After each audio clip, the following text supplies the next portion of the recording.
Welcome back to Clear Vision for UPSC. So this is the first video regarding our current affair program. So मैंने आप लोगों से काफ़ी पहले promise किया था कि हम करंट अफेयर्स कवर करेंगे and now here is the video. हम पूरे 1 ईयर का करंट अफेयर कवर करेंगे, मतलब जनवरी 2024 टू दिसंबर 2024.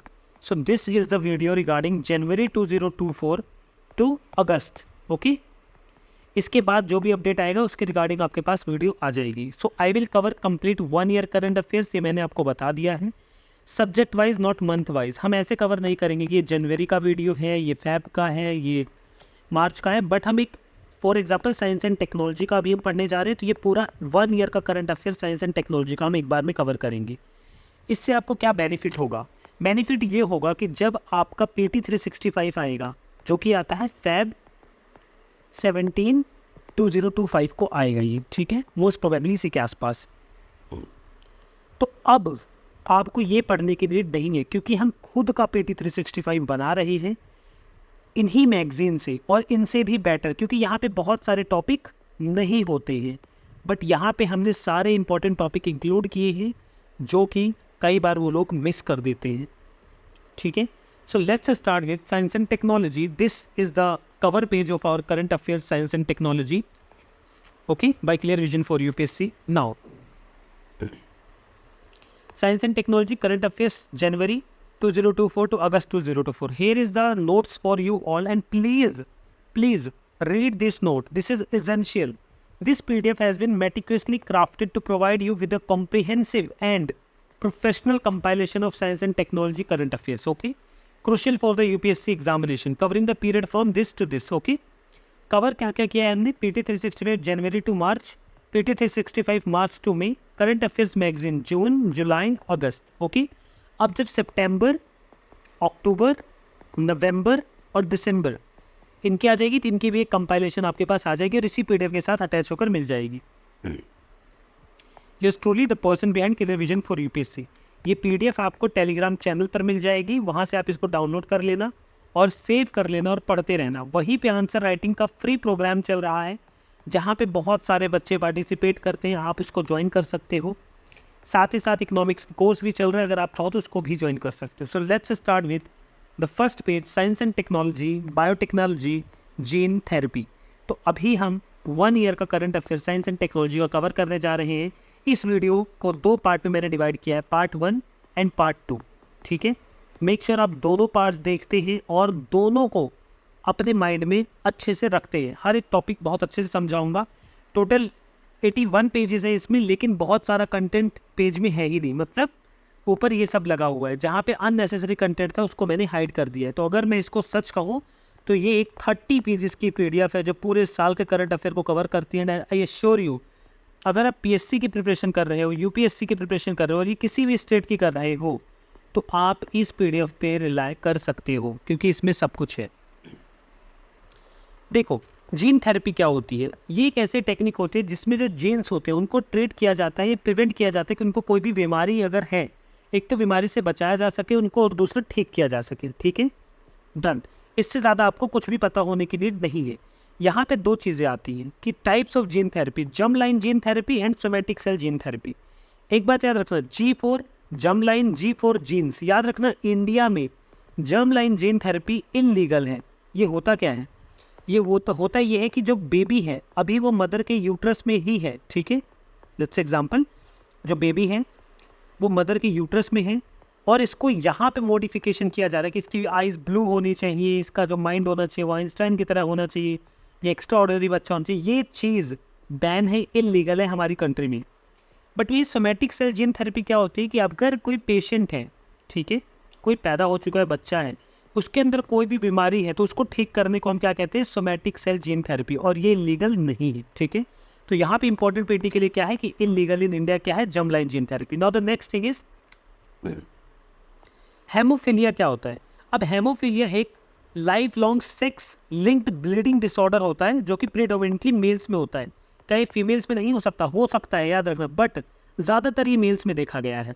ठीक है, इनहेरिटेड मतलब ये माँ बाप से विरासत में मिलता है. ठीक है, अब देखो होता कैसे है. मेल में X और Y दोनों होती हैं और वहीं फीमेल में XX क्रोमोसोम्स होते हैं. डन. जब ये बीमारी होती है तो ये एक्स पे अटैक करती है, तो एक्स तो यहाँ से ख़त्म हो जाता है, तो ये बीमारी मेल को हो जाती है क्योंकि वाई इसको प्रिवेंट नहीं कर पाता। और फीमेल में होता क्यों नहीं है? क्योंकि अगर एक एक्स को वो अफेक्ट करता है तो दूसरा एक्स इसको प्रिवेंट कर लेता है, इसलिए फीमेल्स में नहीं होता। ठीक है, इससे ज़्यादा इसमें कुछ भी जानने की नीड नहीं है। This is all done with hemophilia. No, genome India project India में चल रहा है, जिसको डीबीटी ने लॉन्च किया है under ministry of science and technology. First complete human genome हमने 2009 में बनाया था। हमारा जो एम है, हम करेंगे 10,000 जेनेटिक सैंपल्स अपने सिटीजन से कलेक्ट। क्या है, क्यों है, इतना ज़्यादा डीप में जाके आप करंट अफेयर्स पढ़ने की नीड नहीं है, आप पीएचडी करने नहीं आए हो। ठीक है, जितना करंट अफेयर बढ़ा रहा हूँ उसके बाद आप कोई भी एग्जाम देकर देखो, करंट अफेयर यहाँ से आ जाएगा। ठीक है, now global alliance for genomics and health, G4, देखो GA4GH क्या है ये 2013 में एक नॉन फॉर प्रॉफिट ऑर्गेनाइजेशन है। ठीक है, क्या करती है ये स्टैंडर्ड्स सेट करती है और एक्सपांड करती है जीनोमिक डाटा की वो ह्यूमन राइट्स फ्रेमवर्क को कैसे प्रोटेक्ट करना है। मतलब ये पूरे ग्लोबल लेवल पर बताती है कि ये डाटा बताती है कितने जीनोम्स कलेक्ट हुए, क्या करना है, ह्यूमन राइट्स कैसे प्रिवेंट होगी। ठीक है, नाउ इंडिया का AI मिशन कैसा है वो पढ़ते हैं। इंडिया AI मिशन, उसमें एक आया है हनुमान करके। जैसे जो आप चैट GPT यूज़ करते हो, है ना, चैट GPT, सेम इंडिया का भारत GPT है ये हनुमान। ये हिंदी, तमिल, मराठी जैसे लैंग्वेजेस में अवेलेबल है। उसी के बाद एक दूसरा वर्ड आता है डेविन। अगर ये वर्ड आपके पास कभी सुनो आप, डेविन क्या होगा, एग्जाम में आपसे वो ऐसे पूछ लेगा, recently seen in news Devin refers to. तो ये कुछ भी नहीं है, एक AI का सॉफ्टवेयर इंजीनियर है जो अपने आप से सॉफ्टवेयर बनाता है। ठीक है, डेविन पता चल गया। उसके बाद AI गवर्नेंस अलायंस, अगर आ गया कि AIGA क्या है, एगा। So this is the world economic forums. ठीक है, वर्ल्ड इकोनॉमिक फोरम का एक कॉल है ग्लोबल एफर्ट के लिए कि जहाँ पे एडवांस आर्टिफिशियल इंटेलिजेंस का यूज़ किया जा सके और सबको इक्विटेबली पूरे वर्ल्ड को उसका फ़ायदा मिल सके। समझ आ रहा है, एक बड़े लेवल पर लोगों को फ़ायदा हो पाए। उसके बाद आता है फोर्थ इंडस्ट्रियल रेवोल्यूशन। इस फोर्थ इंडस्ट्रियल रेवोल्यूशन को समझने से पहले आपको समझना होगा कि आखिर फर्स्ट, सेकंड और थर्ड, फोर्थ रिलेशनशिप इंडस्ट्रियल यहाँ पे हम कैसे पहुँचे। तो फर्स्ट में क्या हुआ, जो कि 1784 में आया था, वहाँ पे मैकेनाइजेशन आया, मशीन्स आने लगी, water power, steam power were used. Second में वही मास प्रोडक्शन पर हमने ध्यान दिया, assembly line, electricity were used. And in third 1969 में कंप्यूटर वगैरह आ गए, ऑटोमेशन आ गया, है ना, जैसे JCB वगैरह, अब उसमें आदमी बैठ के उसको ह्यूमन ऑपरेट करने लग गए। लेकिन जो फोर्थ इंडस्ट्रियल रेवोल्यूशन है ये करता है इंटरनेट पे काम। आप अपने ऑफिस में बैठे हुए हो और आप 10 JCBs एक बार में ऑपरेट कर रहे हो, तो ये होता है फोर्थ इंडस्ट्रियल रेवोल्यूशन। तो फोर्थ इंडस्ट्रियल रेवोल्यूशन कुछ भी नहीं, digital transformation in manufacturing through AI, additive manufacturing etcetera, smart factories, connected cyber physical systems, merging physical and digital aspects. समझ आ गया आप लोगों को। Now the second next is education 4.0। किसने लॉन्च किया इसको? यूनिसेफ ने। This is enough. लेकिन यहाँ पे एक मोस्ट इंपॉर्टेंट चीज़ जो मैंने आपको अभी बताई नहीं, लेकिन मैं बताता हूँ और इसको हाईलाइट भी करता हूँ। ये चीज़ आप लोग, इंपॉर्टेंस है इसकी बहुत ज़्यादा। क्या है ये? फर्स्ट कैंसर केयर कहाँ पे खुला है? मेघालय में। ये किसके लिए इंपॉर्टेंट है? PSC वाले एग्जाम्स के लिए, और UPSC के लिए भी कहीं ना कहीं हो जाता है, but not that much important. Smart advanced manufacturing and rapid transformation hub, Samarth. ये समर्थ क्या है? Udyog Bharat 4.0 by ministry of heavy industries ने इसको निकाला है कि हम मैन्युफैक्चरिंग में और रैपिड ट्रांसफॉर्मेशन में काम कर सके, समर्थ। ठीक है, नाउ बात आती है कि end to end quantum communication link. अब मैं आपको एक बड़ी बात बताता हूँ। बहुत सारे स्टूडेंट्स क्या करते हैं, अब क्वांटम टेक्नोलॉजी को बहुत डीप में पढ़ने की कोशिश करते हैं, ठीक है, बहुत ज़्यादा डीप में चले जाते हैं। बट माय फ्रेंड्स, क्या आपने कभी UPSC, PSC इन सबको देखा है कभी डीप में इन सब चीज़ों को पूछते हुए? नेवर। उसका रीज़न पता है क्या है? क्योंकि सिलेबस में क्लियरली मेंशन है जनरल साइंस, तो हमें एक जनरल बेसिक नॉलेज पता होनी चाहिए उसके बारे में। समझ आ रहा है? तो बस अब मैं आपको बताता हूँ क्वांटम कैसे वर्क करता है। ठीक है, देखो, क्वांटम की एक क्यूबिट्स नाम की चीज़ है, उस पर वर्क करेगा। अब आप एक बार ध्यान से सुनना, और ये बहुत इंपॉर्टेंट है कि जो क्वांटम टेक्नोलॉजी है, इसके ऊपर UPSC में एक क्वेश्चन आया था और वो कह रहा था कि आखिर ये जो क्यूबिट्स है ये किससे रिलेटेड है? समझ आ रहा है? किससे रिलेटेड है बताओ? क्योंकि देखो, एग्जाम्पल में ही आंसर था, यहाँ क्यूबिट लिखा होता, ऊपर क्वांटम टेक्नोलॉजी पूछा, बहुत बेसिक क्वेश्चन पूछा था उन्होंने। तो बेसिकली क्वांटम टेक्नोलॉजी जो है, ध्यान से सुनना, ये क्लासिकल कंप्यूटर से ज़्यादा पावरफुल होते हैं। मैं क्वांटम कंप्यूटर्स की बात कर रहा हूँ फिलहाल, ठीक है। ये क्लासिकल कंप्यूटर से बहुत ज़्यादा पावरफुल होते हैं और कॉम्प्लेक्स कैलकुलेशन बहुत तेज़ी से सॉल्व कर सकते हैं, जो ट्रेडिशनल कंप्यूटर नहीं कर सकते। इसमें क्यूबिट्स का यूज़ होता है। अब आप पूछोगे क्यूबिट्स क्या होता है, उसके डीप में जाओ। देखो डीप में जाने की जरूरत नहीं है, जैसे क्लासिकल 0 और 1 पे काम करता है तो ये दोनों को एक साथ लेकर काम करता है। अभी बहुत कॉम्प्लेक्स हो जाएगा मुझे पता है, इसमें मत घुसो, बस इतना समझो कि ये बहुत ज़्यादा सिक्योर कम्युनिकेशन इंश्योर करता है, जिसमें डाटा ईज ड्रॉपिंग के खिलाफ सिक्योर होती है, जैसे क्वांटम की डिस्ट्रीब्यूशन, जिसमें इंक्रिप्शन केस को क्वांटम प्रिंसिपल्स के जरिए सिक्योरली शेयर किया जाता है। मतलब अगर आप व्हाट्सएप यूज़ करते हो, उसमें लिखा आता है ना हैंड टू हैंड इंक्रिप्टेड, एक हद तक उसे भी हैक करना पॉसिबल, बट इसको नेक्स्ट टू इम्पॉसिबल है कि आप इसको हैक नहीं कर सकते। एक तरीके से काफ़ी ज़्यादा सिक्योर चीज़ है, ठीक है। So let's move to the next topic, satellite based toll collection system. अगर आपको पता हो तो, अगर आप अभी जैसे आप बाय कार जाते हो, समझ लो ये आपकी कार है, ठीक है, मेरी ड्राइंग इतनी अच्छी नहीं बट आप समझ लेना, समझ लो ये आपकी कार है, ठीक है। आप इससे अगर जाते हो तो यहाँ पे एक फास्टैग की चिप लगी होती है, और वो जैसे ही स्कैन करती है आगे का ये जो बैरियर होते हैं खुल जाते हैं, आपकी कार निकल जाती है, मतलब जो पैसे होते हैं ऑटोमेटिकली डिडक्ट हो जाते हैं। बट इसमें क्या होता है, कई लोग, जैसे एक नेशनल हाईवे का एक रूल है कि अगर आपका घर टोल के नियर बाय है तो आप पे टोल नहीं लगेगा। अब ऐसे में कई लोग झूठ बोलकर निकल सकते हैं, या कोई लोग फ्रॉड करके निकल जाते हैं, कुछ भी करके, ठीक है। तो satellite based toll collection system क्या, अब इसे ध्यान से सुनना, ये ग्लोबल नेविगेशन सैटेलाइट सिस्टम पे काम करेगा और इलेक्ट्रॉनिक टोल कलेक्शन सिस्टम के साथ मिलकर नेशनल हाईवेज पे इंप्लीमेंट किया जाएगा। अब सुनो, सैटेलाइट के जरिए गाड़ियों में पहले से एक डिवाइस लगाया जाएगा जो उनको ट्रैक करेगा, उनका रियल टाइम कि कितना चली है, कितने किलोमीटर वो चल रही हैं, और ये इनको देखेगी, ठीक है। तो ये जितना भी चलेंगे उतना टोल अपने आप कट जाएगा, समझ आ गया आपको, जितना ये हाईवे पे चलेंगे ऑटोमेटिकली उतना टोल कट जाएगा, समझ आ गया।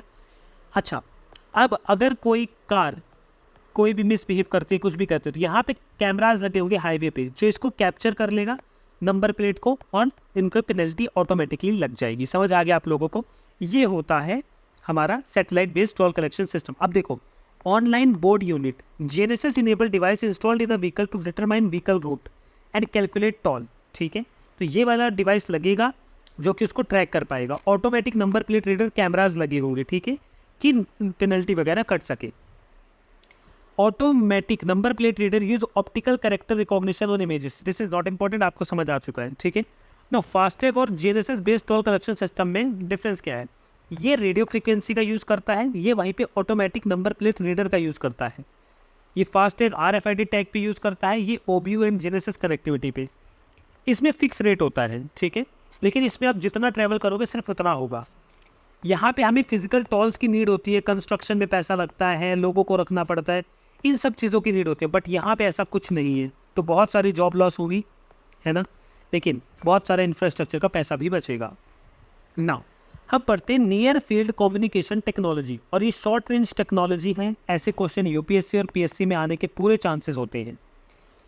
Near field communication technology uses electromagnetic radio fields, देखो कौन सी चीज़ यूज़ कर रही है, electromagnetic radio fields to allow two compatible devices to share information within a short range 4 to 5 centimeter. RFID and Bluetooth, अब हम किसकी बात कर रहे हैं, इसकी radio frequency identification. Bluetooth also uses radio frequency but their reach is much higher, इनकी जो reach है बहुत ज़्यादा होती है। देखो RFID कम्युनिकेशन की 100 मीटर और Bluetooth की 10 to 100 मीटर, लेकिन आपको एक बात बताता हूँ, RFID में भी एक पैसिव होता है, एक एक्टिव होता है, एक पे शॉर्ट होता है, एक में हाई होता है, समझ आ गया। बट फिलहाल RFID is a long range. अगर हम नियर फील्ड कम्युनिकेशन का यूज़ करेंगे तो क्या फ़ायदा होगा, enable contactless payment, uses encryption to guarantee the security and privacy transaction, faster information sharing होगा, can help hospitals to track patient information, मतलब बहुत तेज़ी से डाटा का आदान प्रदान होगा, ओके ना। Submarine cable system, what is this submarine cable system, see fiber optical cables laid on the ocean floor that connect countries across the world to provide internet and telecommunications, ठीक है। अगर ये world के oceans है तो यहाँ पे तारे बिछी हुई है, अगर आपको ना पता हो तो पूरे वर्ल्ड में तारे बिछी हुई है ओशियंस में, जिसके थ्रू हम इंटरनेट को एक्सेस कर पाते हैं, ठीक है। तो यूएनजीए जो है, यूनाइटेड नेशन जनरल असेंबली, उसने कहा कि जो एसएमसीज है ये क्रिटिकल कम्युनिकेशन इंफ्रास्ट्रक्चर है। क्रिटिकल इंफ्रास्ट्रक्चर का मतलब होता है कि अगर इसको थोड़ा सा भी नुकसान हुआ तो पूरे जो ह्यूमन्स हैं उनको बहुत ज़्यादा नुकसान होगा, उनकी लाइफ पे बहुत बड़ा इम्पैक्ट पड़ेगा। ये बिल्कुल ट्रू बात है। अदर थ्रेट्स क्या है, fishing, anchoring, environmental factors like earthquake वगैरह आते हैं, तो वो जो तारे हैं वो कभी कभी डैमेज हो जाती है। बट इम्पॉर्टेंट ये है, हमारे यहाँ इसको रेगुलेट कौन कर रहा है, department of telecommunication, shows information long distance licenses ये करती है। बट हमें समझने की नीड है कि ऑप्टिकल फाइबर क्या होता है। ये ग्लास और प्लास्टिक का बना होता है, ये यूज़ होता है इन्फॉर्मेशन एज लाइट पल्सेस के तौर पर ये देता है। अब ध्यान सुनना, ये टोटल इंटरनल रिफ्लेक्शन पे काम करता है। अच्छा, टोटल इंटरनल रिफ्लेक्शन मैंने यहाँ पे एक्सप्लेन कर रखा है, आप अच्छे से पढ़ लेना, इंग्लिश में ये। बट द बिगेस्ट थिंग मैं आपको समझा देता हूँ। ये हमारा ऑप्टिकल फाइबर है, ठीक है। यहाँ से जब लाइट जाती है, मतलब इंटरनेट के लिए कुछ गया इन्फॉर्मेशन, तो ये लाइट इसी के अंदर ऐसे ट्रैवल करती रहती है और बिना किसी इन्फॉर्मेशन और बिना किसी एनर्जी का लॉस हुए या जब तक यहाँ नहीं पहुँचती, ये चलती रहती है। कुछ इस तरीके से ये काम करता है टोटल इंटरनल रिफ्लेक्शन के ऊपर, ठीक है। इसको बनाया किसने? इसको बनाया है डॉक्टर नरेंद्र सिंह कपानी ने, जो कि यूके बेस्ड साइंटिस्ट हैं, बॉर्न इन इंडिया, भारत में पैदा हुए हैं। तो इनका नाम याद रखना आप लोग पीएससी के एग्जाम्स के लिए, ठीक है। Good enough. Now electronic ink क्या होती है? देखो, ई लिंक डिस्प्ले, जिसको हम इलेक्ट्रोफोरेटिक भी कहते हैं, ये एक टाइप का ई पेपर डिस्प्ले जो मिमिक करता है अपीयरेंस ऑफ रियल पेपर का, using the same ink use in the printing industry, ठीक है। अब मेरी बात बहुत ध्यान से सुनना, इसकी जो एप्लीकेशन हम सेल फोन्स पे, डिजिटल साइंस पे, ई रीडर्स लाइक अमेजोन किंडल में कर सकती है, ठीक है। एडवांटेजेस ये कि ये आई कंफर्ट देता है, आउटडोर विजिबिलिटी देता है। जैसे आपने अगर किंडल यूज़ किया होगा अमेजोन पर, तो बहुत अच्छा लगता है पढ़ने में, आपको लगेगा आप रियल पेपर पर पढ़ रहे हो। लॉन्ग बैटरी लाइफ होती है, limitations of E display, low refresh rate होता है, एक्सपेंसिव बहुत ज़्यादा, निश स्पेसिफिक कलर लिमिटेशंस एक्सेट्रा, बहुत सारी चीज़ें। तो हमें सर ई लिंक डिस्प्ले में स्पेसिफिकली याद क्या रखना है? याद ये रखना है कि इसको इलेक्ट्रोफोरेटिक भी कहते हैं और इसका अपीयरेंस रियल पेपर की तरह है, और हम इस पर सेम इंक यूज़ कर सकते हैं जो प्रिंटिंग में यूज़ होती है इंडस्ट्री में, ठीक है, जो प्रिंटिंग इंडस्ट्री में यूज़ होती है। आई के लिए कंफर्टेबल है, आउटडोर विजिबिलिटी अच्छी है, लॉन्ग बैटरी लाइफ है, एक्सपेंसिव बहुत ज़्यादा है, लो रिफ्रेश रेट है, निश स्पेसिफिक कलर लिमिटेशन से। यूज़ कहाँ कहाँ हो सकता है? सेल फोन्स में, डिजिटल साइंस में, ई रीडर्स में, अमेजोन लाइक किंडल, इन सब में, ठीक है।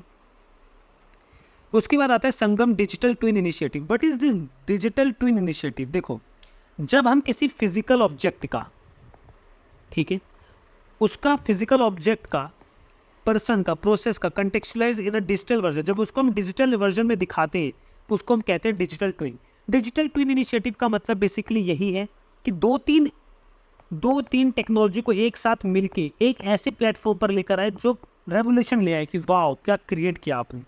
समझने के लिए देखो, गूगल मैप जो हम यूज़ करते हो, डिजिटल ट्विन है ट्रांसपोर्टेशन सिस्टम का। डिजिटल दिखाते हैं हमें पूरा कि ये हाईवे यहाँ से गया है, ये रोड यहाँ से गया है, यहाँ से ये वाली मार्केट आ जाएगी, समझ आ रहा है, ऐसे करके जो दिखाता है। उसी तरीके से फॉर एग्जांपल, अगर आप दिल्ली से हो तो यहाँ पे सीपी है।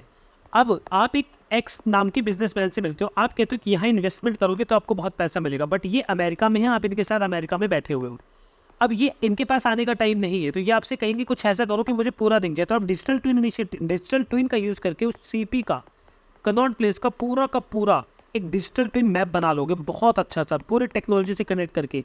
तो जैसे ही वो इसको देखेंगे उनको लगेगा मैं यहाँ पे प्रेजेंट हूँ, और वो सब कुछ माइनर डिटेल्स में देखकर उसमें इन्वेस्टमेंट कर सकते हैं, ठीक है। उसके बाद हम करते हैं एक्सरे पोलरीमीटर सैटेलाइट, एक्सपोसैट। देखो, इंपॉर्टेंट इसलिए है क्योंकि इसरो ने सक्सेसफुली लॉन्च करी है एक्सरे पोलरीमीटर सैटेलाइट, ठीक है, PSLV का यूज़ करके। ओके, PSLV क्या है? अब मेरी बात बहुत ध्यान से सुनना। PSLV एक 4 स्टेज लॉन्च व्हीकल है। 4 स्टेज का मतलब इसमें जो फ्यूल होता है, पहले सॉलिड लिक्विड ऐसे फिल होता है, ठीक है। PSLV के पास मल्टीपल सैटेलाइट लॉन्च करने की कैपेबिलिटी है और मल्टीपल ऑर्बिट में भी जा सकता है। लो अर्थ से मीडियम अर्थ में ट्रैवल कर सकता है, वहाँ से और ऊपर, ठीक है। अब ध्यान सुनो, PSLV orbital experiment module, poem क्या है? बेसिकली एक नोवल आइडिया था जब PSLV, और देखो PSLV क्या करता है बेसिकली, ये ना हमारे जो ये होते हैं, जो हमारे पेलोड्स होते हैं, इनको अपर ऑर्बिट्स में डालने का काम करता है और रिसर्च करने में हेल्प करता है। समझ आ रहा है आपको कि ये देख पाता है कि आखिर चीज़ें हो कहाँ से रही हैं हमारे स्पेस में, कुछ इस तरीके का ही काम करता है, ठीक है। जो पोएम है ये हमारा UPSC का PYQ भी रह चुका है, इसलिए आपको इसको थोड़ा समझने की भी नीड है, बट इससे ज़्यादा कुछ भी नहीं। समझ आ गया? तो बेसिकली पहले क्या होता था मैं आपको बता देता हूँ। अगर पहले समझ लो ऐसा होता था कि कोई एयरक्राफ्ट ऊपर गया, जो ऊपर का अपर पार्ट है वो ऐसे लॉस में चला जाता था, ठीक है। अभी इसका यूज़ करके ना हम लोग इन्फॉर्मेशन लेते हैं, कुछ इस तरीके का काम होता है। तो what is polarization and X-ray polarimeter? देखो, पोलराइजेशन क्या होता है? अगर ये लाइट है तो ये लाइट हर जगह पे ऐसे ट्रैवल करती है, ठीक है। आपने टॉर्च जलाई है, ऐसे ऐसे ट्रैवल करती है। पोलराइजेशन में पूरी की पूरी लाइट कुछ इस तरीके से ट्रैवल करेगी, एकदम स्ट्रेट में ट्रैवल करेगी, एक जगह पे फोकस करेगी, इसे कहते हैं पोलराइजेशन, ठीक है। X-rays are high energy electromagnetic waves. अब हम पढ़ रहे हैं एक्सरे पोलरीमीटर क्या है फिर। तो देखो एक्सरेज जो है हाई एनर्जी इलेक्ट्रोमैग्नेटिक वेव्स हैं। Second satellite in the world to study X-ray polarization हमारा इसरो कर रहा है। फर्स्ट बिंग नासा ने किया है क्या, एक्सप्लोर, IXPE, ठीक है। सो this is the thing, what is spectroscopy. It is the study between the interaction between electromagnetic radiation के बीच में और मैटर के बीच में जब हम स्टडी करते हैं ना, उसको कहते हैं spectroscopy. Then now international space station क्या हैं। देखो पहली बात तो इंटरनेशनल स्पेस स्टेशन ना एक बहुत बड़ा एरिया कवर करते हैं। हमारे अर्थ के बाहर एक स्पेस स्टेशन बनता है जहाँ लोग रहते हैं जाके, जो यहाँ से जाते हैं। ये हैबिटेबल है, यहाँ लोग रह सकते हैं, इसको ऐसे बनाया गया है, ठीक है। ध्यान से सुनो, हैबिटेबल आर्टिफिशियल सैटेलाइट लो अर्थ ऑर्बिट में ये प्लेस होती है 370 to 460 किलोमीटर में थर्मोस्फीयर में। की पार्टनर कौन कौन है, European union, United states, Japan, Canada, Russia. इनके नाम याद रखना, इंडिया नहीं है, चाइना नहीं है, ठीक है। नाउ देखो अदर स्पेस स्टेशन, ये आपको याद करने की नीड है क्योंकि मैच द फॉलोइंग करके में वो आ जाता है, आपको मैच करना पड़ता है, ठीक है। रशिया का है सैल्यूट, चाइना का है तियांगोंग, USA का स्काईलैब। फर्दर नासा ने सोचा कि आर्टेमिस बेस कैंप करके वो मून के सरफेस पर जाएंगी, वहाँ पे बनाएगी। इंडिया का एक भारतीय अंतरिक्ष स्टेशन, हम सोच रहे हैं इसके बारे में, भारतीय अंतरिक्ष स्टेशन, ठीक है। Now square kilometre array observatory, SKAO project. What is SKAO project, SKO see. First of all आपको ये समझना होगा कि एक इंटर गवर्नमेंटल ऑर्गेनाइजेशन है जो कि रेडियो एस्ट्रोनॉमी पे बेस्ड है और इसका हेडक्वार्टर यूनाइटेड किंगडम में है। मतलब ये काम करेंगे रेडियो के बाद, रेडियो वेव्स के को कैसे समझना है, क्या करना है, इन सबको समझने में। ये कंसिस्ट करता है 2 टेलीस्कोप में 3 साइड्स पे लगा के, ठीक है। एक ग्लोबल ऑब्जर्वेटरी बनाएंगे, 2 टेलीस्कोप्स का यूज़ करेंगे 3 साइड से, ठीक है। अब ध्यान सुनना। अच्छा ये सबसे ज़्यादा इंपॉर्टेंट क्या है, इतना ही इंपॉर्टेंट था, लेकिन इसमें एक वर्ड है radio quiet zones. Radio quiet zones वो होते हैं, अब ऐसे समझो कि जैसे एक एरोप्लेन जा रहा है, ठीक है, यहाँ पे इसका स्टेशन है, ये इसको सिग्नल देगा, तो ये जो एरिया है ना, ये रेडियो क्वाइट जोन होता है कि कोई और रेडियो सिग्नल ना आए जिससे कि इनका कम्युनिकेशन ख़राब हो जाए। तो रेडियो क्वाइट जोन्स वो होते हैं जहाँ पर रेडियो वेव्स या तो बिल्कुल ही रेस्ट्रिक्टेड होती है, आ ही नहीं पाती है, जैसे मिलिट्री वगैरह साइड में, या तो बहुत कम होती है, मतलब उनको नहीं आने दिया जाता है। ऑब्जेक्टिव्स क्या है SKO का, कि बर्थ रिवर्स का कैसे हुआ, ग्रेविटेशनल वेव्स को वो लोग समझ सके। इंडिया ने SKO को ज्वाइन किया 2012 में, ठीक है, एज एन एसोसिएट मेंबर, और आज हम इसमें एक्टिवली पार्टिसिपेट करते हैं, ठीक है। उसके बाद हम पढ़ते हैं यहाँ पे है Pushpak reusable landing vehicle. What is RLV LEX. तो क्वेश्चन आएगा RLV LEX 02 recently seen in news refers to. तो ये कुछ भी नहीं है, इसरो का successfully launched reusable launch vehicle है। पहले एयरक्राफ्ट जाते थे और डिस्ट्रॉय हो जाते थे, बाद में एलॉन मस्क ने सोचा कि यार ये नीचे आए और आराम से वापस से लग जाए, जिसको हम इसको बार बार यूज़ कर सके, कुछ इस तरीके का। तो इसको वही बनाया गया रीयूजेबल, हमारे इसरो ने किया, इसका एक्सपेरिमेंट सक्सेसफुली लॉन्च रहा, इसको ही कहते हैं, ठीक है। बस इसके अलावा कुछ भी ज़रूरी नहीं है। उसके बाद आता है about new space India limited. ये NSIL क्या है, अगर क्वेश्चन आ जाता है कि न्यू स्पेस इंडिया लिमिटेड क्या है, तो ये 2019 में आया है। CPSC मतलब एक गवर्नमेंट की कंपनी है, समझ लो, under the department of space है, कमर्शियल आर्म है इसरो का। ये क्या करता है, satellite of earth observation communication applications उनको खरीदता है, उनके अपने पास रखता है, काम करता है, लॉन्च सर्विसेज देता है सैटेलाइट को, satellite building through Indian industry, technology transfer to Indian industry, ये इसका काम है। उसके बाद हम आते हैं INSAT 3D weather forecasting satellite. ISRO ने सक्सेसफुली लॉन्च किया, मिनिस्ट्री ऑफ अर्थ साइंसेज ने जो फंड की थी इस सैटेलाइट को, उसको लॉन्च कर दिया। ये करेगी क्या, देखो बेसिकली जो GSLV F14 है उसने इनसैट 3D को प्लेस कर दिया जियो सिंक्रोनस ट्रांसफर ऑर्बिट में। अब बहुत बच्चे पूछेंगे सर ये GTO क्या है। इसके लिए ना आपको बेसिक्स पढ़ना पड़ेगा, और बेसिक्स के लिए क्लियर विजन फॉर UPSC के टेलीग्राम चैनल पे ना मटेरियल ऑलरेडी है जो UPSC और PSC के लिए इनफ है, उससे ज़्यादा कुछ नहीं पढ़ना, बस उसको रीड कर लो, समझ आ जाएगा। तो यहाँ पे पहले उसने भेजा, उसके बाद यहाँ पे भेजा। अच्छा क्या सर इतना ज़रूरी है, नहीं, इंपॉर्टेंट क्या है वो सुनो। सतीश धवन स्पेस सेंटर कहाँ पे, श्रीहरिकोटा आंध्र प्रदेश में, वहाँ से इसको लॉन्च किया गया, ठीक है।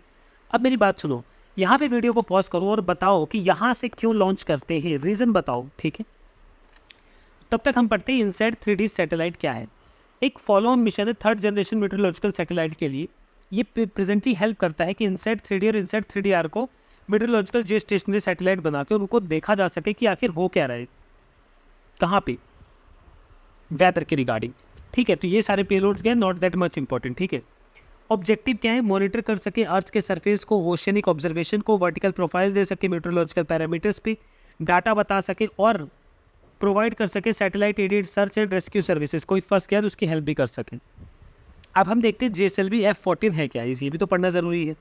ठीक है, अच्छा देखो, ये 16th फ्लाइट है इंडिया के geosynchronous satellite launch vehicle की, 16th, और 10th flight with indigenous cryogenic stage की। ठीक है, JSLV is the 3 stage launch vehicle having a lift mass of 420 tons, not important. ठीक है, पहला स्टेज सॉलिड है, second stage earth storable liquid propellants है, थर्ड स्टेज क्रायोजेनिक स्टेज है। अब आप पूछोगे सर ये क्रायोजेनिक स्टेज क्या है, तो my dear friends basics again are very important, go and read that. Now JSLV जो है वो लॉन्च करेगा spacecraft capable of performing, ऐसे को लॉन्च करता है जिसको कम्युनिकेशन आता हो, नेविगेशन करना हो, अर्थ रिसोर्सेज सर्वेज और अदर दूसरे मिशन कर सके। उसके बाद क्वेश्चन आता है कि ये इनजेन्युटी मार्स हेलीकॉप्टर क्या है। इनजेन्युटी मार्स हेलीकॉप्टर, अब देखो मार्स हेलीकॉप्टर, ठीक है, ये नासा का है सबसे पहले, तो हैज़ बीन बैग्ड, तो मार्स पे ना इन्होंने अपना ये हेलीकॉप्टर भेजा था जिसने बहुत दिन बाद सिग्नल दिया है। तो first aircraft to make powered control flight on another planet Mars, solar powered able to charge on its own, carried along with perseverance rover that was launched under Mars 2020 mission, flight environment thin atmosphere less than 1% as dense as Earth। तो कुछ भी नहीं है, आपको याद रखना है कि ये नासा का है और ये मार्स पे प्लेस्ड है। उसके बाद हम पढ़ते हैं वॉयजर फर्स्ट, इससे पहले वॉयजर के ऊपर यूपीएससी ने क्वेश्चन पूछा हुआ है, तो मोस्ट प्रोबेबली आपके पीएससी के लिए भी ऑटोमेटिकली इंपॉर्टेंट हो जाता है। क्या है ये, 1977 में लॉन्च हुआ था। तो fly bye Jupiter and Saturn के बारे में कुछ चीज़ें जाननी थी, और इसी ने एक थिन रिंग अराउंड जुपिटर को डिस्कवर किया और 2 नए जोवियन मून्स को भी पहचाना, थीव एंड मैटिस। ठीक है, now high altitude pseudo satellite HAPS क्या है, ये वो सैटेलाइट्स होती है जो कि सीडो सैटेलाइट और हैप्स, अब मेरी बात ध्यान सुना, ऐसा मत समझिए कोई सैटेलाइट है, नहीं, ये फ्लाई करते हैं 18 to 20 किलोमीटर फ्रॉम ग्राउंड, जैसे एयरप्लेन हो गए, एयरशिप्स हो गए, बलून्स हो गए। ठीक है, now DAT distress alert transmitter, DAT ये क्या है, इसने डेवलप किया सेकंड जनरेशन का DAT। ठीक है, डिस्ट्रेस अलर्ट ट्रांसमीटर, इनकॉर्पोरेटिंग किस में इनकॉर्पोरेट होगा, एडवांस सैटेलाइट कम्युनिकेशन में, और नेविगेट करेगा कैपेबिलिटीज़, मतलब कि नेविगेशन कैपेबिलिटीज़ है इसके बाद, ये हमें बताएगा नेविगेशन चीज़ें, जैसे गूगल मैप बताता है कुछ इस तरीके का। ये एक इंडिजीनियस टेक्नोलॉजी सॉल्यूशन है।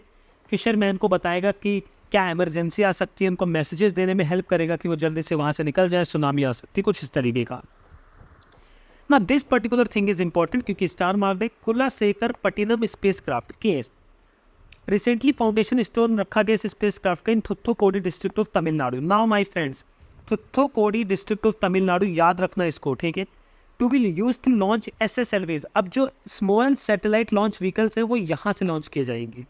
अब सुनो मेरी बात, क्यों करे जाएंगे, देखो, located more close to the equator and will save fuel, rockets can now head straight in the south direction, अब वो सीधा साउथ डायरेक्शन में जा सकते हैं, वरना पहले यूँ जाते थे तब यूँ करके आते थे। फ्रॉम श्री हरिकोटा फैसिलिटी, चलो ये आप देख लोगे, near by इसरोस propulsion research complex location, उसके पास में, तो रॉकेट ले जाने में ज़्यादा टाइम भी नहीं लगेगा और सेफली पहुँच जाएगा। उसके बाद स्टेशन शिव शक्ति को अगर हम पढ़ें, तो हमारा जो चंद्रयान 3 का विक्रम लैंडर जहाँ लॉन्च हुआ था, हमने उसको बोला कि हम उसका नाम शिव शक्ति रखना चाहते हैं, तो इंटरनेशनल एस्ट्रोनॉमिकल यूनिट ने उसको हाँ कर दिया है कि आप रख सकते हो ये नाम। उसके बाद हम आ गए हैं हेल्थ पे। ठीक है,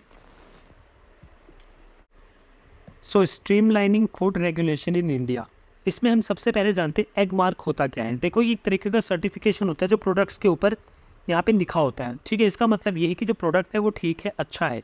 ये सर्टिफिकेशन देखो वॉलंटरी होता है, ठीक है, लेकिन कुछ आइटम्स पे मैंडेटरीली लगाना ही है, ऐसा फसाई कहती है। Ministry of agriculture and farmers welfare के अंडर आता है ये। यहाँ पे देखो, सिर्फ FSSAI certification will be mandatorily required for food products. अब जो फूड प्रोडक्ट्स होंगे उन पर फसाई का सर्टिफिकेशन तो होना ही चाहिए। ब्यूरो ऑफ इंडियन स्टैंडर्ड्स और Agmark certification will not be required for food products, अब से इनका नहीं है। लेकिन सुनो, Agmark is mandatory for blended edible vegetable oils and fat spreads, इनके लिए ये सर्टिफिकेशन होना ज़रूरी है। BIS certification is mandatory for some food products, जैसे infant formula, package drinking water, milk powder, इनके लिए। ठीक है, तो ये चीज़ें हैं आपको याद रखनी है। उसके बाद FSAI के बारे में, फसाई के बारे में पढ़ेंगे। ये एक स्टैट्यूटरी बॉडी है, ऑटोनोमस से खुद से काम करती है, इस एक्ट के अंदर काम करती है। Science based food standards follow करती है, कैसे हम उसको मैन्युफैक्चर करेंगे, स्टोरेज करेंगे, डिस्ट्रीब्यूट करेंगे और इम्पोर्ट करेंगे।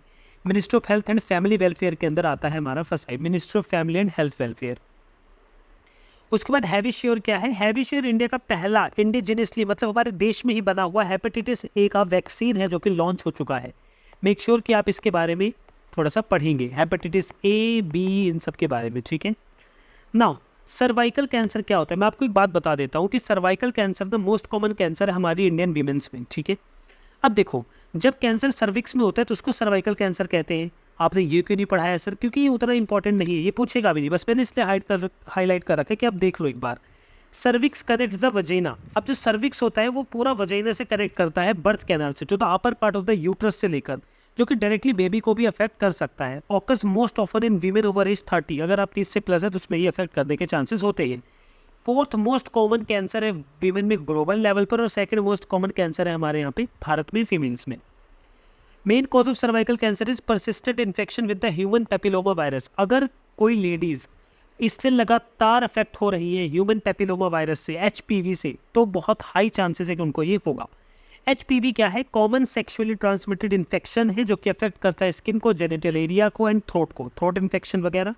In most cases immune system clears HPV from the body. बहुत बार ऐसा होता है कि हमारा इम्यून सिस्टम खुद ही उसको क्लीन कर देता है, लेकिन अगर हाई रिस्क होता है HPV का तो ये हो जाता है। There is currently no treatment for HPV infection. Please इसको हाईलाइट कर लो, मार्क कर लो, this is important, okay. No let's jump to the leprosy. What is leprosy? See leprosy Hansen's disease कहते हैं इसको, एक क्रॉनिक इन्फेक्शन डिसीज है जो कि एक बैक्टीरिया से होती है, माइकोबैक्टीरियम लेप्रे, ठीक है। अफेक्ट करता है स्किन को, पेरिफेरल नर्व्स को, mucosa of upper respiratory tract and eyes को। ट्रांसमिशन मोड क्या है? Droplets from the nose and mouth. देखो, अगर किसी चीज़ से आप टच हो जाते हो, नोज से या माउथ से आपकी कनेक्ट हो जाता है, तब लेप्रोसी होता है ड्यू टू क्लोज कॉन्टैक्ट, ठीक है। ट्रीटेबल है? हाँ जी है, मल्टी ड्रग थेरेपी चलती है, ठीक है। तो द नेक्स्ट इज पेंसिलिन जी। ये क्या होता है कि एक्टिव फार्मास्यूटिकल इंग्रेडिएंट है, API है जो कि मैन्युफैक्चर करता है एंटीबैक्टीरियल ड्रग को, कि हम न्यूमोनिया, मेनिंगिटिस, गोनोरिया, सिफिलिस, इन जैसी बीमारियों को हम ठीक कर सकें। ऑल्सो नोन एज बेंजिली पेंसिलिन और बेंजिली पेंसिलिनिक एसिड, इनको इस नाम से भी जाना जाता है। उसके बाद देखते हैं रोडामाइन बी क्या होता है। देखो, रोडामाइन बी एक आर्टिफिशियल कलरिंग एजेंट है, मतलब आर्टिफिशियली कलर करता है, ठीक है। प्रोहिबिट है ये फूड इंडस्ट्री में, फसाई इसको प्रोहिबिट करता है।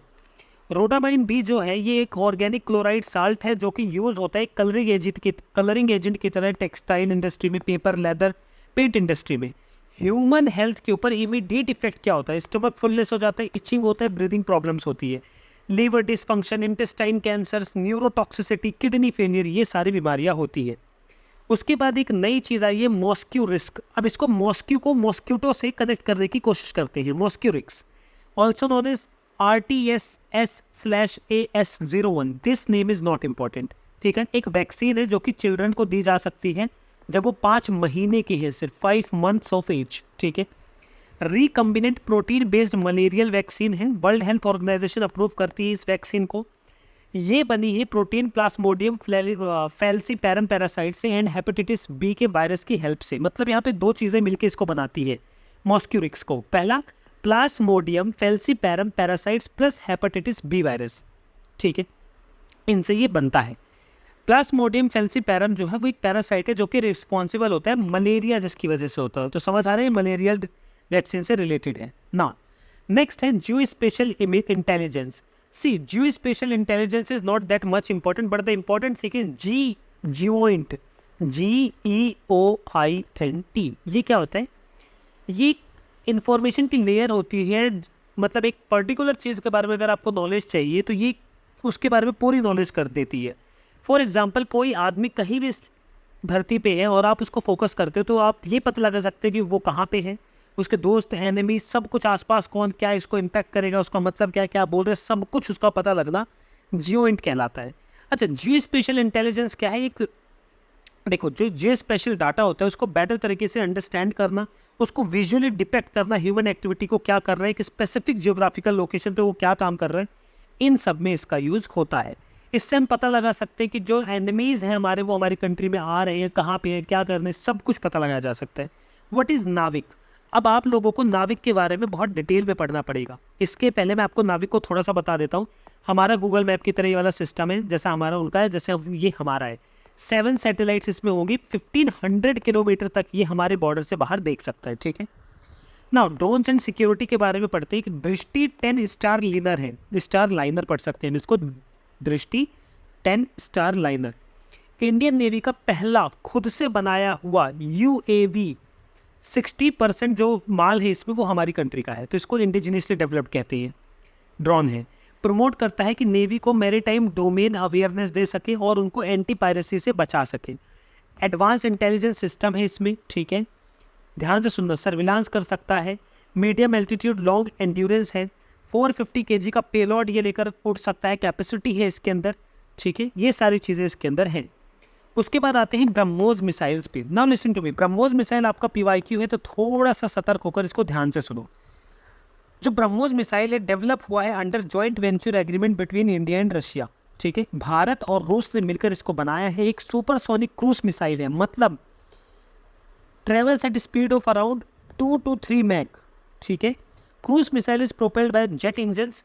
अब ये ब्रह्मोस मिसाइल है, ठीक है, ये क्रूज मिसाइल है, सुपरसोनिक क्रूज मिसाइल। और क्रूज मिसाइल जो है उनके अंदर जेट इंजन्स लगे होते हैं। इसका फीचर्स क्या है? पहला, फायर एंड फॉरगेट। अगर आपने एक बार इसको फायर कर दिया तो ये अपने निशाने पर जाएगा। लॉन्ग फ्लाइट रेंज 290 किलोमीटर, बहुत दूर तक ट्रैवल कर सकता है।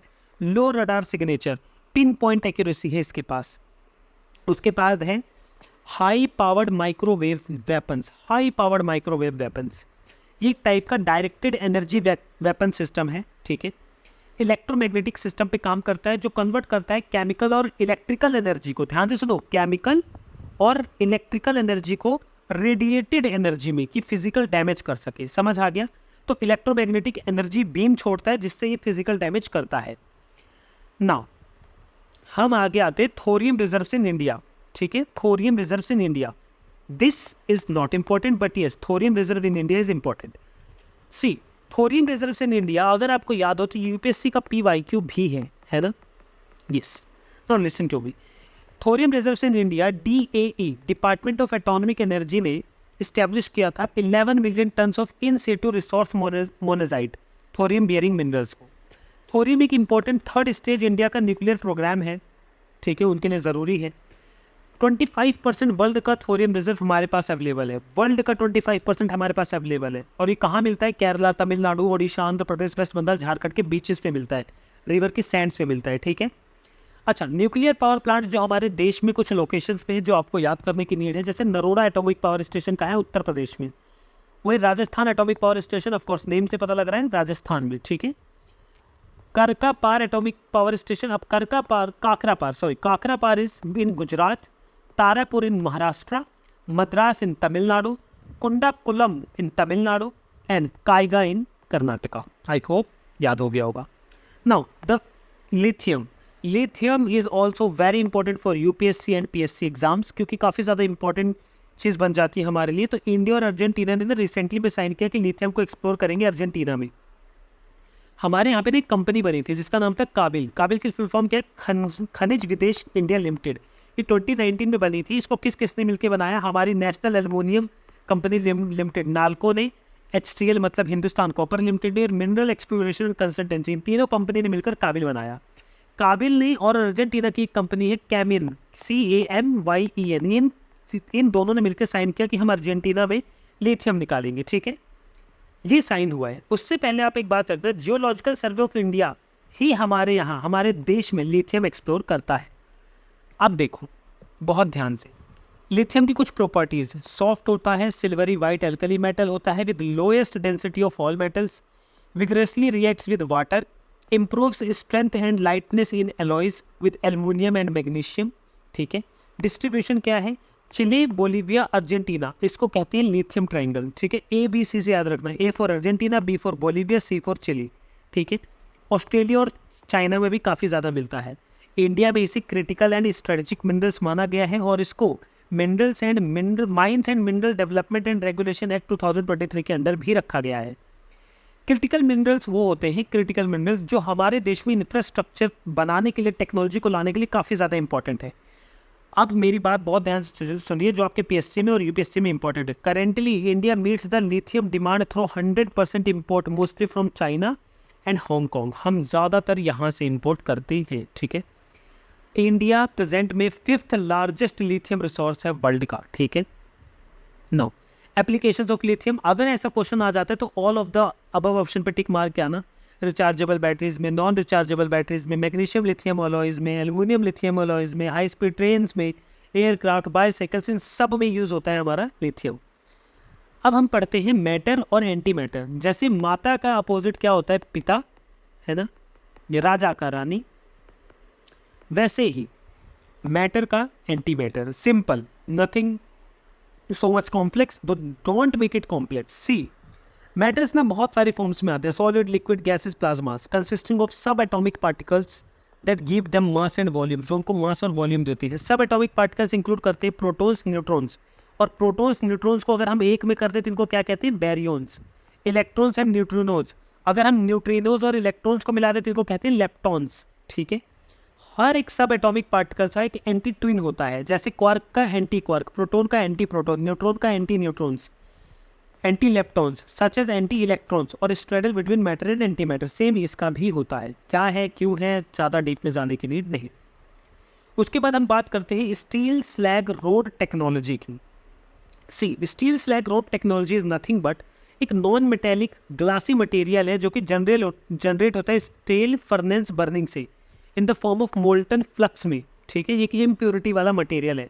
इसको क्या किया जा रहा है? इसको ना रोड बनाने में यूज़ किया जा रहा है, ठीक है। इसका क्या है? ये कॉस्ट एफिशिएंसी है, मतलब कम पैसा लगता है, ड्यूरेबिलिटी है, बढ़िया रोड बनते हैं, बहुत ज़्यादा अवेलेबल है हमारे देश में, एनवायरमेंट फ्रेंडली है, टेम्परेचर रिजाइलेंस है, एबंडेंट अवेलेबिलिटी है, ठीक है। तो एक हो गया स्टील स्लैग, एक हो गया फ्लाई हैश यूटिलाइजेशन, एक हो गया कॉपर स्लैग, एक होता है जियो टेक्सटाइल, एक होता है कोल्ड मिक्स टेक्नोलॉजी। ये पांचों चीज़ें रोड टेक्नोलॉजी में इंपॉर्टेंट है। ये पांचों चीज़ें याद रखना, steel slag road technology, fly ash utilization, copper slag, geotextile, cold mix technology. Now the next is sea boat. अब सी बोट क्या होता है? देखो, ये एक ऑटोनोमस अंडर वाटर व्हीकल है called sea boat. Sea boat is a robot with advanced feature for increase surveillance over coral reefs. अब C for coral reefs याद रखना, सी बोट ये ट्रेवल कर सकता है 200 मीटर तक वाटर के अंदर। Will help Indian navy perform bathymetry studies, mapping of sea floor, कि सी फ्लोर की मैपिंग करने में ये हेल्प करेगा, और हेल्प करेगा, प्लॉट कर पाएगा नेविगेशन चैनल्स को कि कहाँ से जाना है, कहाँ से आना है। उसके बाद आते हैं carbon nano tubes. Carbon nano tubes क्या होता है? Carbon nano tubes is nothing but a nano carbon material जो कि ट्यूबुलर स्ट्रक्चर में है, रोल्ड अप ग्रेफिन शीट से बना हुआ है, ग्रेफिन की शीट्स से बना हुआ है, ठीक है।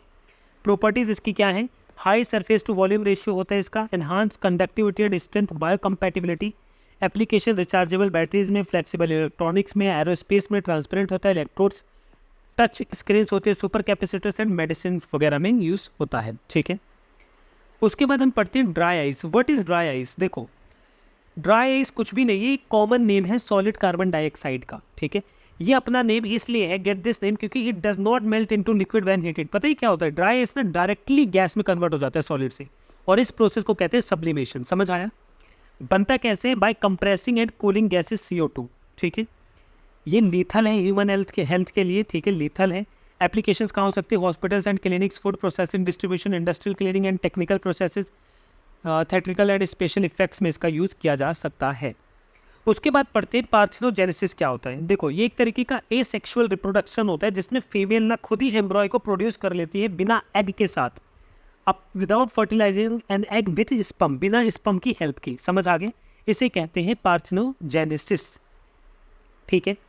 उसके बाद हम बढ़ते हैं और हम पढ़ते हैं टिश्यू कल्चर क्या होता है। देखो, टिश्यू कल्चर कुछ भी नहीं है, एक लैब में जब हम, पहले तो ऐसे समझो टिश्यू कल्चर क्या होता है, उससे पहले हम एक न्यूज़ देखते हैं।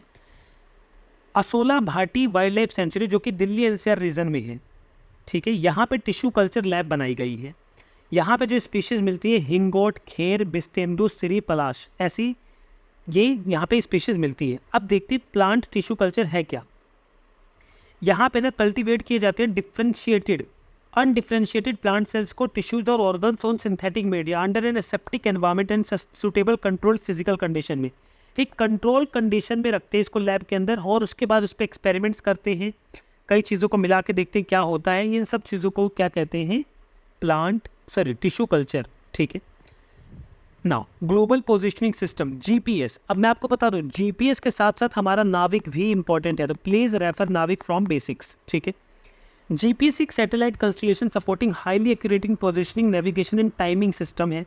हम सब जीपीएस यूज़ करते हैं।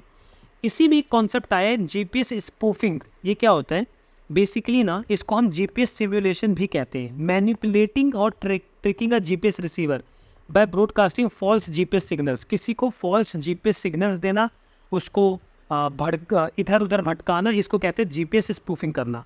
उसके बाद आता है डॉक्सिंग। अब डॉक्सिंग को आप ड्रॉपिंग डॉक्स से याद रखो। ड्रॉपिंग डॉक्स क्या होते हैं, यहाँ पे ना ड्रॉपिंग डॉक्स और डॉक्सिंग को ही ड्रॉपिंग डॉक्स कहते हैं, ठीक है। डॉक्यूमेंट्स इसका मतलब होता है।